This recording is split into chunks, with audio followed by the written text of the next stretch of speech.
মুসলমানদের ভাইদের আমি অন্তঃস্থল থেকে শুভেচ্ছা এবং অভিনন্দন জানাচ্ছি। আমি একটা হিন্দু ছেলে, আমার নাম প্রকাশ মণ্ডল। আমি একটা কবিতা লিখেছি আপনাদের ইসলাম ধর্মকে নিয়ে। কবিতাটি সনেট কবিতা। মাইকেল মধুসূদন দত্ত যেরকম লিখেছিল 14 লাইনের 14 অক্ষরের একটি কবিতা, আমি সেরকম সৌন্দর্যপূর্ণ ফুটিয়ে না তুলতে পারলেও মন থেকে অনেকটা চেষ্টা করেছি। কবিতাটি পড়ে শোনাচ্ছি আপনাদের। কবিতার নাম হচ্ছে ইসলামের আলো। ইসলামের আলো হৃদয়ের গভীরে, শান্তির বাণী ছড়ায় দিগন্তর তীরে। এক আল্লাহর ডাকে মানবের প্রাণ, সত্যের পথে চলায় জীবনের মান।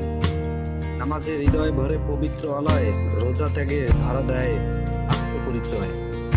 জাকাত দানে জাগে ভালোবাসার হাত, হজের পথে চলে একতার প্রভাত। কোরআনের বাণী পথ দেখা জীবনে, দেয় ধৈর্য আলো ছড়ায় প্রতিক্ষণে। ইসলাম শেখায় শান্তির সত্য দয়া, এ পথে চললে মেলে জীবনের মায়া। ইসলামে সততার আস্থা প্রতিক্ষণে, আখেরাতের শান্তি মেলে সারা জীবনে। এই কবিতাটি লিখেছি 14 লাইন 14 অক্ষর। মাইকেল মধুসূদন দত্ত যেমন করে লিখেছে 14 লাইনে 14টি অক্ষর সনেট কবিতা। আমি সনেট কবিতার নিয়মাবলী অনেকটা জানি না, তা সত্ত্বেও লেখার চেষ্টা করেছি 14 লাইনের 14 অক্ষরে।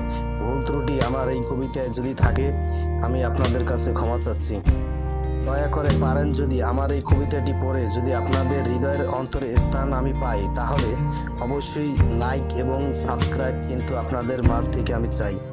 পরবর্তীতে আবারও নতুন করে নতুন কোনো সনেট কবিতা নিয়ে আসবো। ইসলামের আলো দেখি, আমাদের এই ইসলামকে অন্তর থেকে ভালোবাসি, হৃদয় থেকে ভালোবাসি, তার জন্য এই কবিতাটি লিখেছি। অবশ্যই এই কবিতাটি যদি আপনাদের ভালো লেগে থাকে, আমার লাইক এবং কমেন্ট এবং শেয়ার করবেন।